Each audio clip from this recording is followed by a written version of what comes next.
Hello, you can hear me? We're now in part 2 of the outline. So even the general metaphors that we use about life and relationships and things all frequently have a spiritual or sacred dimension to them. And there are also metaphors that we use that are very explicitly spiritual and sacred and dealing with that realm of life that we all experience in some fashion.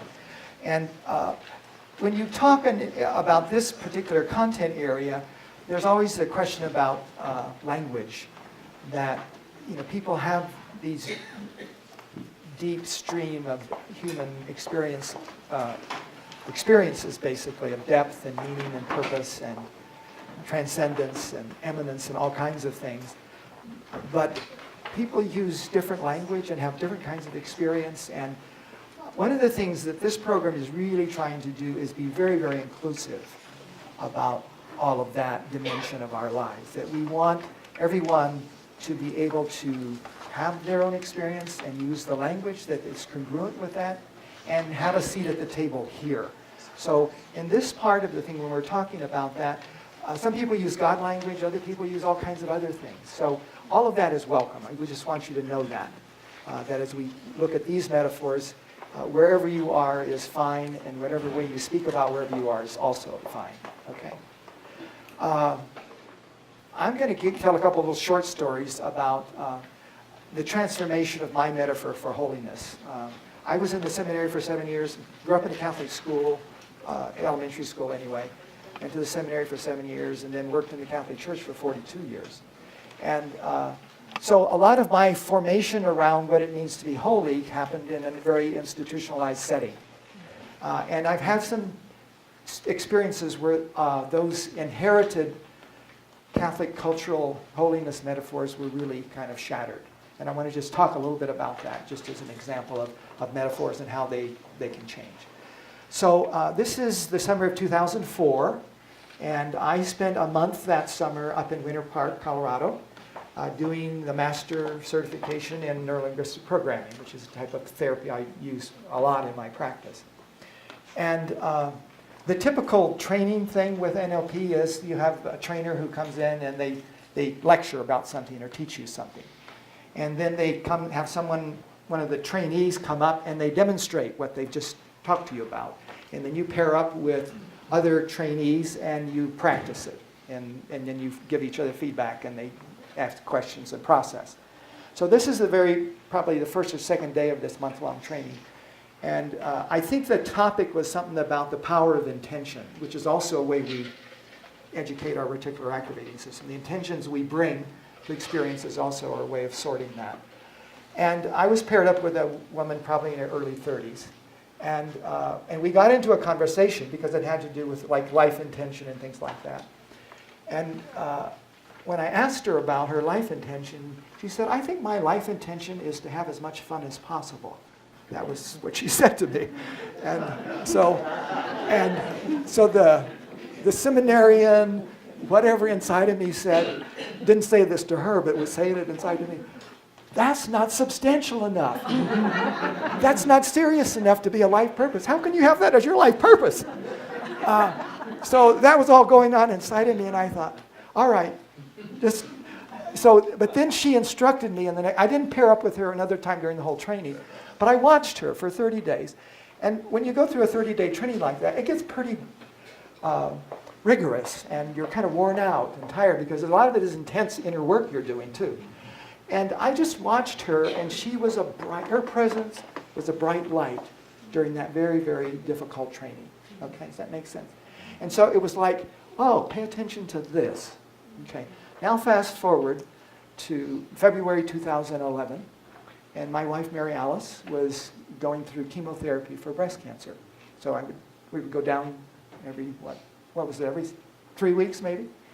And she would get an infusion. Chemotherapy infusion. And it was a 6-hour process, actually pretty boring, really.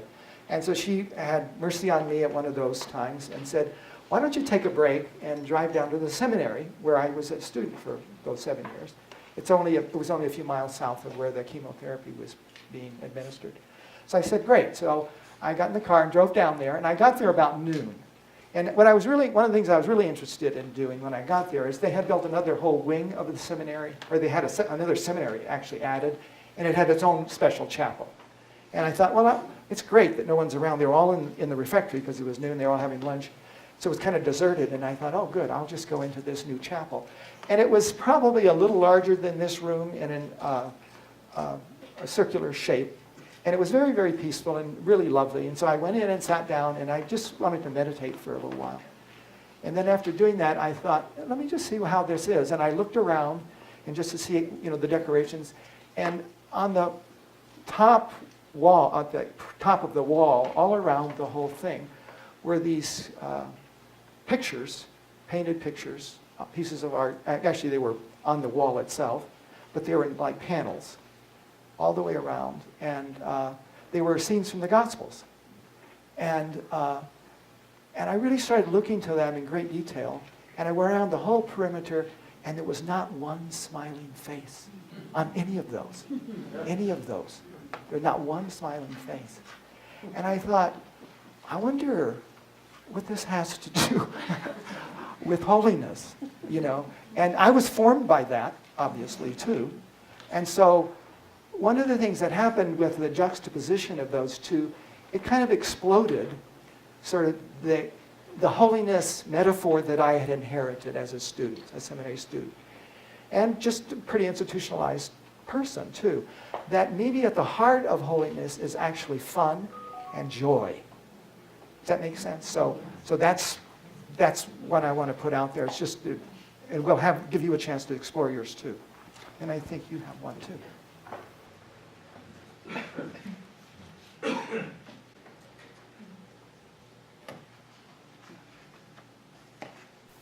So I kind of interchange words.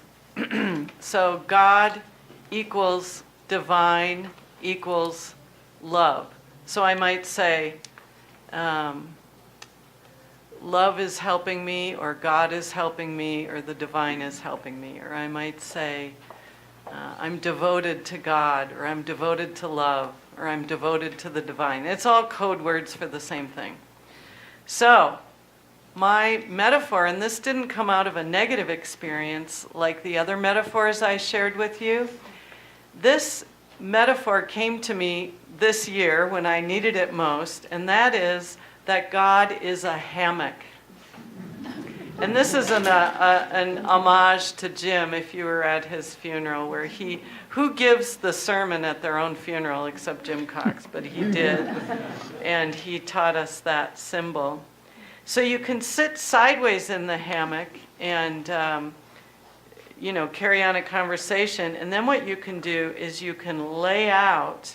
And I actually have this very hammock. This came from the website where you buy it. I have this on my deck. And the hammock has fabric that you can pull and make yourself into a cocoon. Have you ever been to a resort where they have those all lined up and everybody's laying in there? It's really cool. And if you want, you can put one leg out and kind of rock yourself. Or Jim and Mary Cox and I used to do this. One person would get in the hammock, and then the other two people would rock the person. That's like the ultimate God experience. And so I was enjoying my hammock on my deck, and then my son Jonah purchased me a hiking hammock that folds up really small, and it has straps, and you throw it in your backpack, and then you can go out in the woods and post up anywhere you want at the end of your hike. I think it should be a snowmass requirement that before we go to the monastery this year, everybody gets one. So what is it about the hammock? Besides Maria Fenty telling me I needed to do more cocooning. In the hammock, even if I sit down to relax, I still have to hold my body up and hold my head up. But in the hammock, when you lay in the hammock, there's nothing to hold on to. And I think I grew up with a lot of images that God was inside of me, the divine was inside of me and inside of you. But in this metaphor, I'm inside of God. I'm in the hammock. You don't go on a hammock, you go in a hammock. So I started really grooving on this hammock image for God. There I am. So you can bring a lot of things into the hammock. There's my pillow. I've got my novel. I've got my reader. It has a little pouch where you can put your can of seltzer. You really only have to get out to go in and go to the bathroom. This is up at Maryland's where Jonah and I were posting up. And I found that being in God was a new concept for me. And it helped me not just to be in the hammock completely at ease, inside of love, but then the hammock itself, by most usage, is outdoors. So then I was in big God. I was in big God country. Now, Jim and Janelle aren't here tonight, but Jim Cox told me that they have hammocks in their living room. Has anyone been to their, do they? Is that a thing? And so when you go over there, does everyone just get in a hammock? I never go over there because they have cats, but I might make an exception just so I can, for my project here. They took out the carpet, so now's a good time. Okay. Well, that is a good time, because then the cat. So there, that being in God, in a God that's very close in and is in contact with basically all of my skin and my bones and my head and my hair.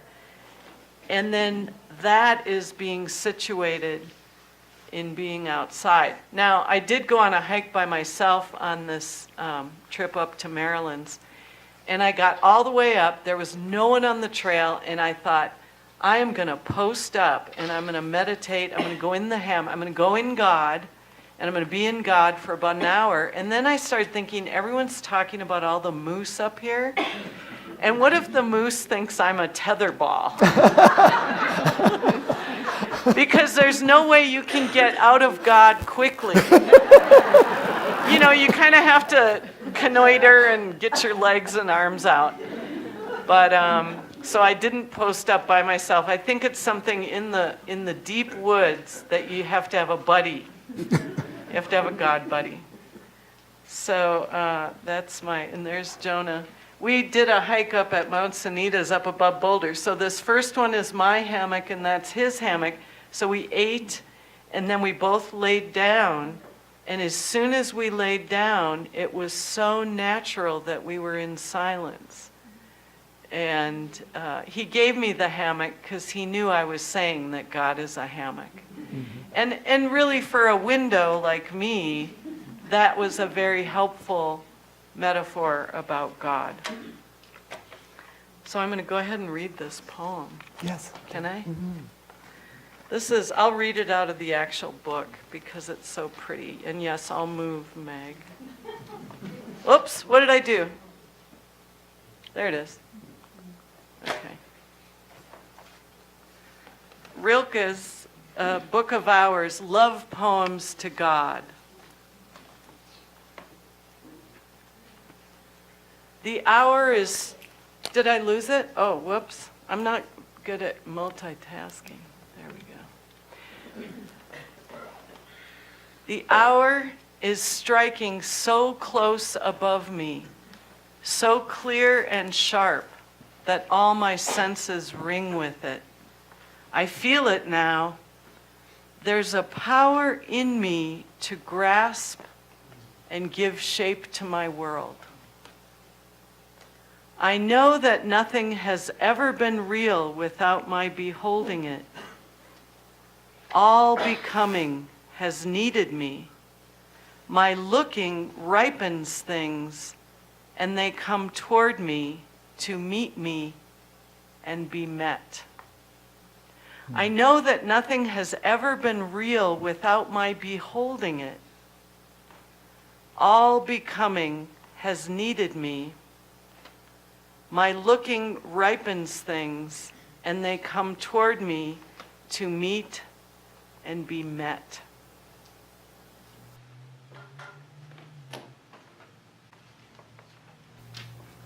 This is a preview of coming attractions if we do another episode of this in April. Right. But the photographer of this picture is in the house tonight. Okay. Maybe I'll just mention that that on your evaluation that you'll get at the end of this program is an option. If you would like a second go around on this, maybe deeper or more of something or other, you can put that on the last question in your feedback sheet, and then we'll look at that and think about it sometime in the month of April if you're wanting to do that. To keep on schedule, I'm just going to have you take your time and look at that on your sheet, and I think we're in like the third page now. There's the exercise and sharing part. So we invite you to pick some spiritual, religious meaning, purpose, metaphor that you would like to sort of reflect on for a few minutes and write a little bit about. Something that you really like about your metaphors, or something you would like to change about them, some spiritual, religious metaphor or meaning metaphor. And then there's some questions about ways of thinking about, could this get better? How does it impact my experience? That you can just use to kind of stimulate your thinking. We're going to give you another 5 minutes to just write and think, and then 5 minutes to share too. And it's the bottom of part 2, exercise and sharing, and over into the next page. So there's a blank spot there for you to do some little journaling and writing.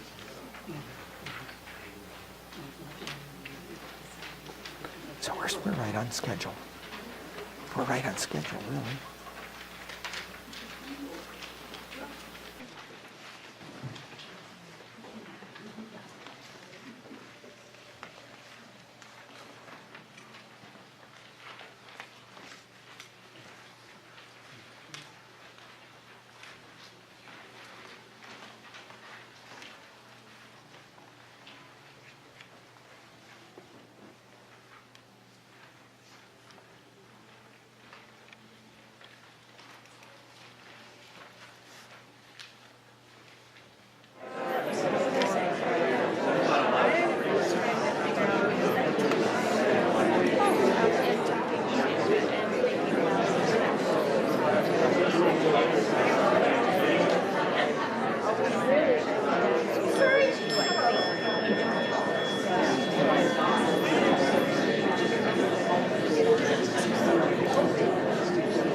So part 3, we're now at part 3 in the outline.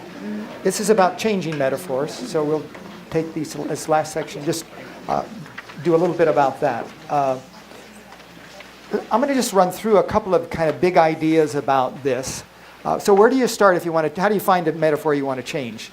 And you can usually just find some part of your life that isn't working very well, where what's happening you're not happy with. And if you just sort of reflect on that, there's a metaphor that's guiding your experience in that part of your life. So if you discover what it is, then you can change it. Or you can probably change it without even discovering what the negative one is. You can just start focusing on what you want to have happen. Does that make sense? You want to do that. And that the metaphors, it's kind of a generic term. I know that people get really particular about only this narrow thing is a metaphor, and I'm not really worried about that. Metaphor is any kind of summary, iconic summary of an important part or narrative of your life. That you can develop and they can have, like Maria has been talking about, they can be very profoundly visual. They can also be kinesthetic. They can also be auditory. They can be all of those. I'm just tell a quick story of a client I was working with. She, as most clients do, they come in and they tell a long negative narrative because they want you to understand all the pain they're in, which is appropriate. And I always like people to leave feeling somewhat better than when they came. So if they just spend the whole hour telling me all this negative stuff, it's like, well, I don't want to go back to that guy. I don't feel. So toward the end of this meeting, I said to her, what do you want? And Well, she told me a couple of things. She gave me metaphor. I asked her, so I said, so this is who she is. I'm locked. I'm closed down, shut down. The other visual metaphor is I'm a little bird in the bottom of a deep hole. Okay, that was who she was. That was her identity. And I said, tell me what you want before you go. And she said, I want to be free. And she was sitting in the chair. She said, I want to be free. And I said, well, show me. And she stood up and she did this. I said, okay. There's a big kinesthetic with that. Maria's been demonstrating kinesthetics all night. You've seen lots of them, right? All of these. Okay, so this is what she did. And then I said to her, tell me, what are the words that go with this? You just feel the feeling of this freedom, and you let that give you the words. Does that make sense? So now she can create her own personal metaphor ritual. So when she feels like she's locked up or a little bird down in a deep hole, if she goes here, stands up and does this and uses the words so that's a kinesthetic, auditory, verbal metaphor. Does that make sense? And she did that, and she came back and she was in a much better place when she came back because she had been using that to change the metaphor she was living of being the little bird down in the deep hole. Is that making sense? So all of us can do that. So you start with something that's a negative, and you tune into what you want, and then you find the expression of that, whether it's verbal or visual. She has some great visuals of the hammock is a great visual too, but profoundly kinesthetic too. Okay. Also, what you want to do with these is make sure they're congruent. You want to have all of the pieces of it going in the same direction. So you can have great visuals, but if inside you're saying really negative things to yourself, it doesn't work so well. But she's kind of demonstrated a very, very congruent thing. You've seen lots of demonstrations of that tonight. Okay. So the visual goes with the kinesthetic with the verbal. Is that making sense? So all three of those go together to create a really powerful metaphor. Okay.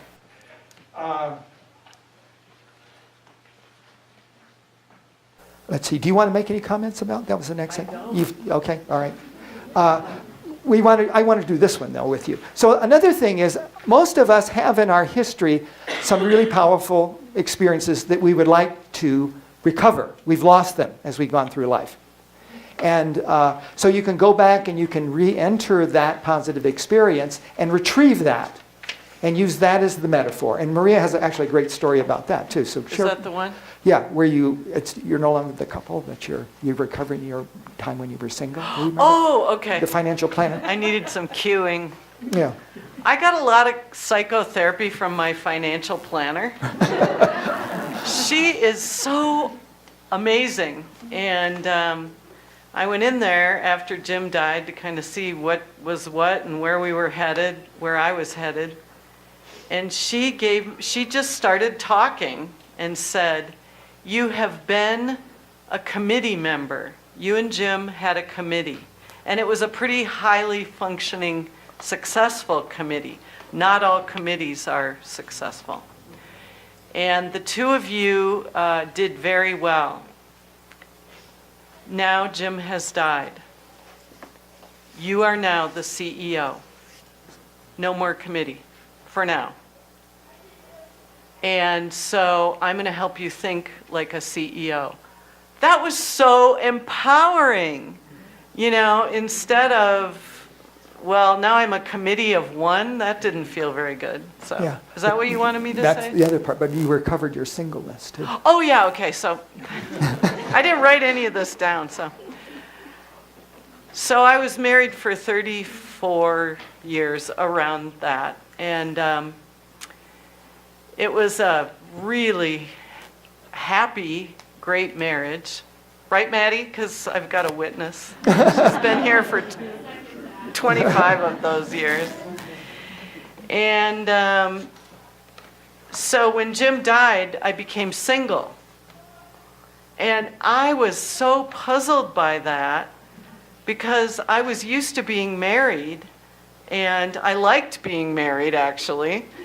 And I think this happened, it must have happened late summer, maybe August, when I was hiking, and I was hiking along, and all of a sudden it dawned on me that I was single another time in my life. Before I got married, I was single. But I forgot. And I forgot all the things I did as a single person, the decisions I made. I made some really big-ass decisions when I was single about where I was and what I was doing and who I was doing it with. And it was a pretty wonderful time in my life. And I remember on that hike, I went, oh yeah, I know how to do this. But I'd forgotten. Yeah. Is that what you Yes, wanted me to say? that's exactly it. You're my demonstration. So she recovered a metaphor of being single from an earlier part of her life. Not everyone has that experience to recover, but many of us have positive experiences somewhere in our history that can serve us very, very well now. And it's just a matter of retrieving that and putting it in a metaphor form. Does that make sense? Okay. We also have, there's one kind of criteria that I think if you just use this, it'll really be helpful. And it's written out. Do you feel excited about welcoming into your life the experience the metaphor captures? That's the big criteria you're looking for. Does it capture something you really get excited about experiencing in your life? Okay? There are some simple language patterns that you can also use to create new metaphors. Let me just run through these really quickly. The first one is just starting before you say the metaphor, because here's what happens. If you just latch onto a metaphor and just say, I'm going to go for this, if you're really aggressive about it, you create a lot of resistance to it, because there are other parts of your life that don't think that's such a good idea. Okay? So you have to be a little sneaky about it. So this purse language pattern, power is in its softness. It creates a soft expectancy. It is not aggressive, and therefore it doesn't trigger a lot of opposition to you having what you're asking for. Does that make sense? So if you look on your sheet, you can just look at this with me. The introductory phrase, which creates the soft expectancy, and you can use other language that does the same thing. Wouldn't it be nice if, and then you just put whatever the metaphor you're trying to grow into after that. So the example would be, wouldn't it be nice if I begin to consistently notice how everything is always working out for me? Make sense? Okay. So a soft expectancy is really helpful. Or I love to imagine how everything is going to always work out for me. Or anything that's soft and kind of engages your imagination in a kind of a softer, more playful way can be really helpful. Because if you said, everything is always working out for me, a whole bunch of parts of you would say, no, it's not. Yeah, that's right. But if you say, wouldn't it be nice if everything was working out for me, then all those parts are like, get yeah, triggered. that'd be nice. Yeah. Okay. Then there's a second example language pattern. This is an NLP one. And it's using the word how. Let me explain the structure of this. Built into this language pattern that you're going to share with you, you put in what you want to have happen, but you put it in it as an assumption that it's going to happen. So it also lessens the resistance. You're just making the assumption this is going to happen. And the how part of it is how easily or quickly or how frequently or whatever. You can put something there. And it's sort of, well, let me read the example. So how quickly and easily can I learn to consistently notice how everything is always working out for me? So you're not directly saying everything is working out for me. You're just assuming it is. Okay? So you can also use that language pattern. And it also it gets around the oppositional stuff we usually trigger when we're trying to make changes. And both of these patterns give an instruction to the reticular activating system. This is what I want you to start sorting for. These kinds of experiences. Everything's working out for me. That kind of thing. Okay. So we have about 15 minutes. And we want to just open it up for some general conversation now and questions you may have. Or sharing experiences of yours if you want to do that too. Anyone?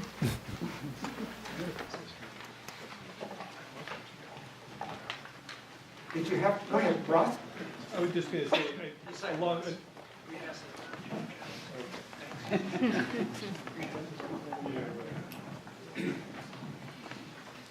So for just another term, another phrase that maybe you could use is to say, so for just this moment.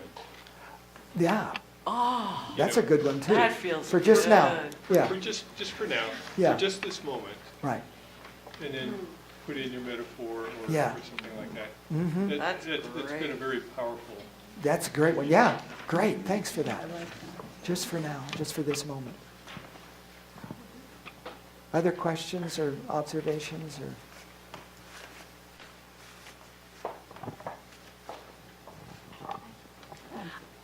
I wanted to comment that sometimes you can alternate between metaphors as circumstances change. I think my mother was an expert at this. An example is that dietary things, the way the family ate. There were a bunch of foods that my dad didn't care for, and so she never served them, except when he'd go on a fishing trip with his buddies. Right. He'd go down the driveway, and we'd make potato salad. And Yes. love potato salad for the next week. Yes, You know, and, exactly. and so that was a way of keeping everyone happy, Right. more or less. Yes, yes. Yeah. And we move in and out of, we can lose the metaphor and sometimes we have to recover it. There was another story, we didn't know whether we'd have time to share, but this was the summer of 2013. And the Cox family was going to Nepal. Their sister-in-law is a Nepalese woman. She wanted to take the Cox family to visit her family. And the preparation for that kind of trip is really tough because you have so many decisions to make. Passports and inoculations and how much stuff you can take so far away. It's big. And I was having lunch with Maria. She was down at McKee, and we were in the courtyard eating our sandwiches or whatever we had brought. And I was asking her how it was going, and it was very clear to me how anxious she was about all these details and managing all this stuff. And you all saw how connected she is to all the spiritual stuff already. Did you see that? She demonstrated that, right? And she had lost track of that metaphor in this time. And I said one thing to her. I said, "Where's all your help?" And it's like all of a sudden the light came on. And talk a little bit about how it changed, because you had all kinds of help on that trip after that, it seemed to me. Well, we did, and it, as you know, you get up there in 5 days walking away from anything. There's no electricity, no running water, no doctors, no nurses, and we now know that Jim did have dengue fever up there. So it was pretty frightening. And I found myself, because Jim said, "Where's your help?"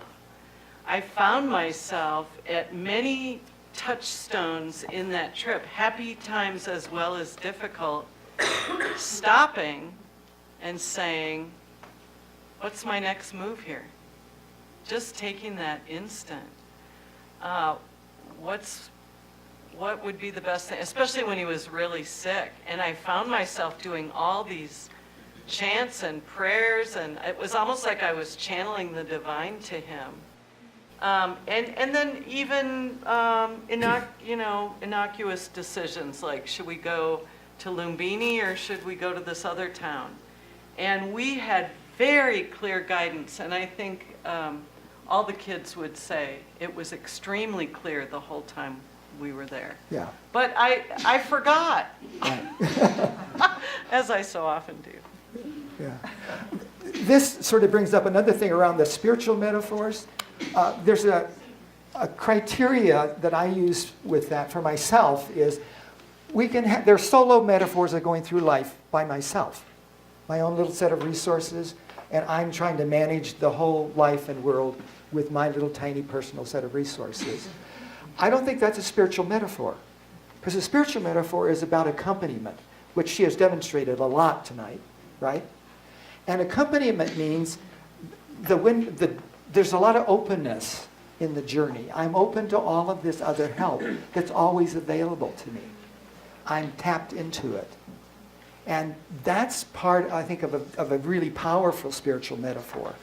That if I'm on a journey by myself, I'm really disconnected from all those other resources.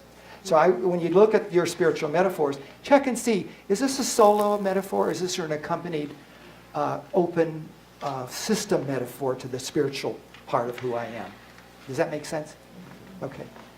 Other questions or observations?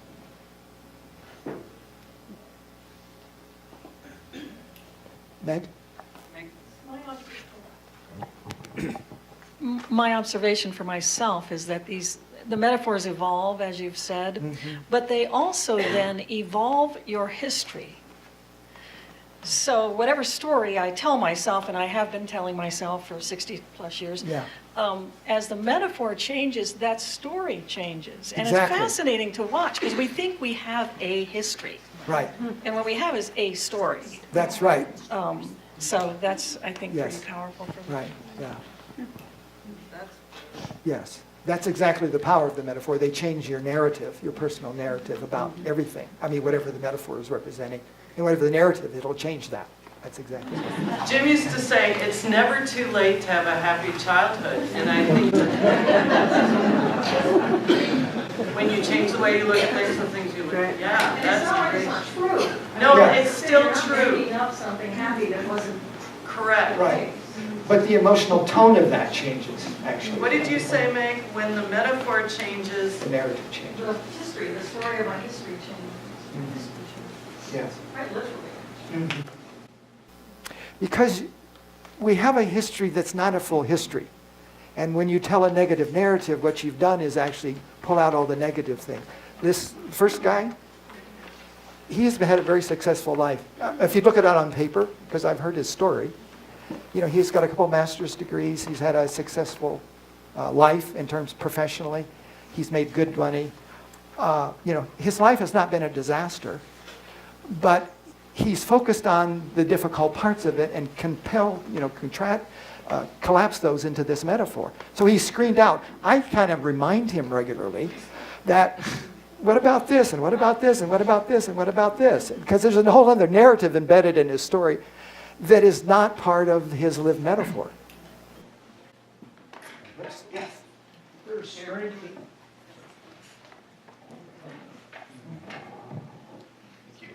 There's strength in overcoming obstacles. Do you think that in part of his narrative, his reality, he was describing how he's overcome obstacles, and so he may be acknowledging that things have been good and he's successful, but he's talking about powering through and overcoming challenges.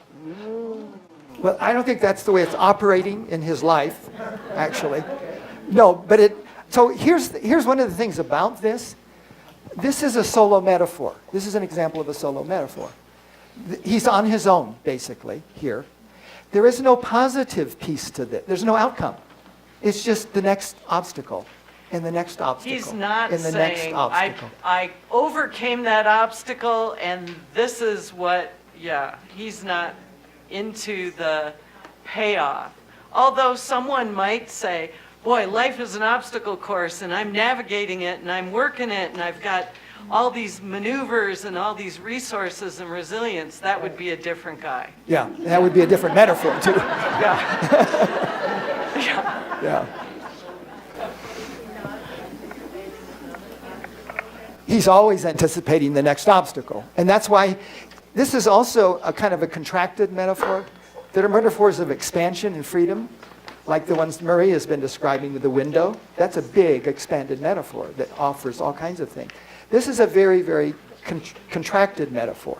So the fact that when he saw the leaves, he's not free to invest in life. He's always kind of just doing the minimum, because there's always going to be another obstacle, and he wants to have the energy to do the next obstacle. So it's kind of a contracted way of going through life, if that makes sense.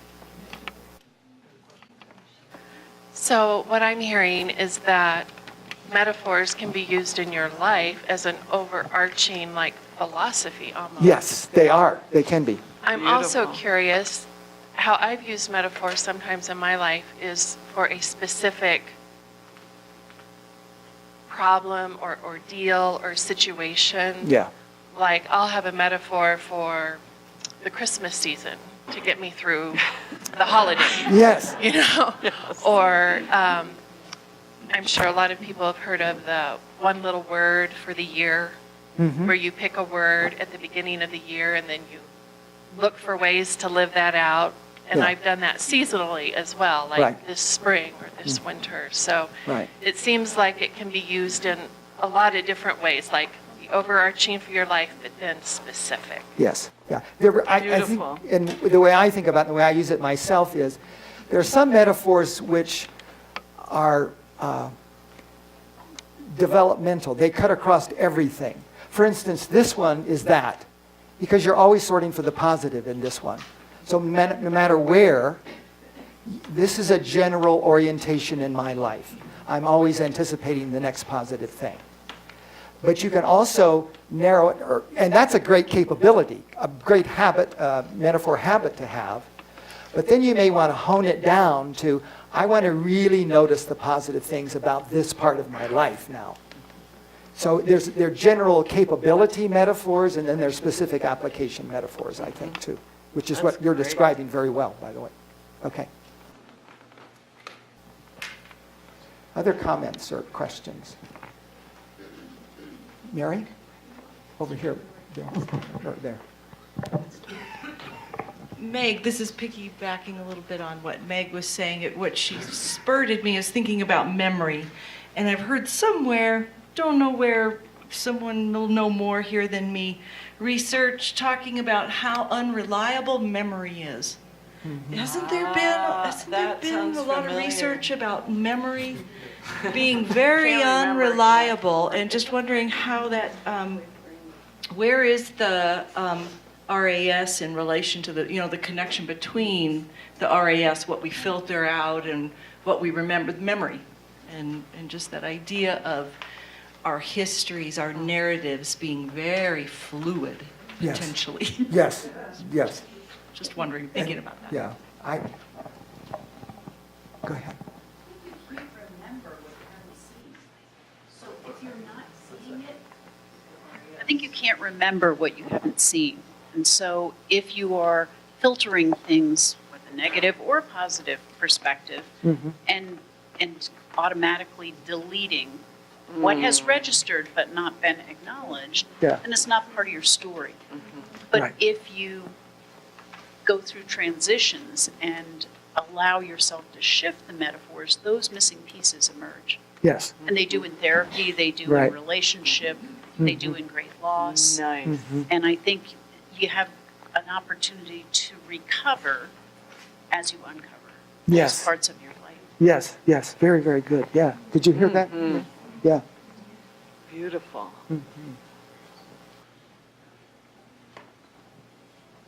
Okay, anything else? Could someone repeat what she just said? Why don't you stand up? Stand up. Yes, you did. You did really well. I don't know if I can remember. Not exactly, for sure, but the general idea is that I think that when you live through things with a perspective or a metaphor that's guiding you, you tend to see certain things. And so you can't remember what you didn't see, what you haven't let become conscious, brought it to mind, allowed yourself to integrate. But it has registered, and it is there. And I think memory shifts as you go through changes that allow other things that were registered but not seen to reveal themselves. And so when you have these great losses or you go through transitions and you're looking anew at all the things that brought you there, I think your memory shifts towards things that were there that you hadn't focused on. It's like the light is shown on different parts of the experiences that you had, and then they're available to recast the story. And I think we do that in therapy, therapists, but I think we do that in any major transition in our life, or anytime we lose something that's essential to our identities. Yeah. That could be thought of as part of the brain plasticity First process. of all, well done. Yeah. Yeah. Our brains are amazingly plastic, and when we go through major transitions, there is a whole reorganization that happens in our brain, and you're describing it really well. Yeah, retrieval. The idea that you remembered remember, put it back together. Together, yes, Love that. exactly, yeah. It does, that's really good. Good. That's it. Meditation helps. Okay. Okay. All right, I think we're done for tonight. Well, I think we should applaud our two speakers for giving us so much wisdom. Thank you.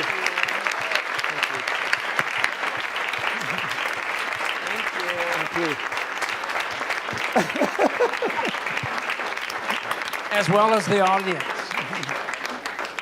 Thank you so much for coming.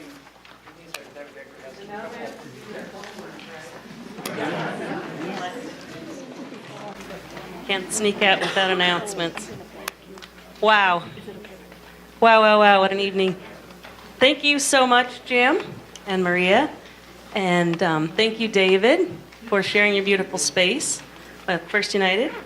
So a couple housekeeping things. If you guys are interested in doing this again, like Jim and Maria said, there's a possibility of April. It's going to be on the evaluation. Mary Ann is going to pass out feedback sheets on tonight. And the last question is whether you would like us to come back and do something more in this general area. So if you are interested and you maybe have some suggestions or questions, we're going to have you email them to us. If you grab a flyer in the back, our address is on here, but it's worldwisdomsproject@gmail.com. So go ahead and email us there. So we have 2 more events this semester. We have a contemplative art workshop on Saturday, February 10th. It's been so popular that it is full, but we are keeping a waiting list. So if you want to register, there will be flyers and registration forms out on the table. And then our last event of this semester will be Jim again and Michael Abdo, right here again on Tuesday, March 6th. The topic is Integrating the Inner Dynamics of East and West, Next Step in Human Evolution. Exploring Ramon Panicar. Flyers again look like this. They're out on the back table. Our new website is up and running, so check us out at worldwisdomsproject.org. You can watch videos. We post the videos after the talks. You can read blogs and get other interesting information. Thanks to Meg Small, we also have a Facebook page. You can check us out on World Wisdoms Project on Facebook. And we are handing out evaluations. We love your feedback and any input you want to give us. If you put your name on the evaluation, we're going to do a drawing. And this time it will be for a gift certificate to the Rainbow. So go ahead and fill those out and give them to Mary Ann.